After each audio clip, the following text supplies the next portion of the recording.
ফারুক মিয়া লিখেছেন, মৃত্যুর পর কি মা বাবার সাথে দেখা হবে, কথা হবে? উত্তর হলো যে যদি উভয় জান্নাতি হন তাহলে দেখা হবে ইনশাআল্লাহ। আল্লাহ তাআলা কোরআনে কারিমে বলেছেন, ওয়াল্লাযীনা আমানু ওয়াত্তাবা'আতহুম যুররিয়্যাতুহুম বিঈমানিন আলহাকনা বিহিম যুররিয়্যাতাহুম ওয়া মা আলাতনাহুম মিন আমালিহিম মিন শাইইন কুল্লু ইমরিইন বিমা কাসাবা রাহিন।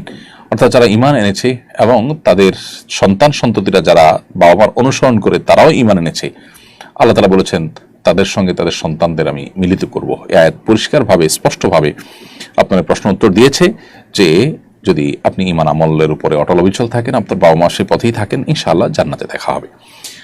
হাসান এআইডি থেকে আপনি লিখেছেন, ছেলে হয়ে মেয়েকে টিউশনি করালে কি গুনাহ হবে? আর ছেলে ছাত্রের টিউশনি করলেও যদি ছাত্রের মায়ের সঙ্গে নিয়মিত যোগাযোগ করতে হয় তাহলে সেটা কি গুনাহের অন্তর্ভুক্ত হবে কিনা? আপনি প্রাপ্তবয়স্কা মেয়েকে কিংবা প্রাপ্তবয়স্ক হওয়ার কাছাকাছি যেটা দেখতে প্রাপ্তবয়স্ক হওয়ার মতো হয় সেরকম মেয়েদেরকে পড়ানোটা আপনার জন্য গুনাহের কথা।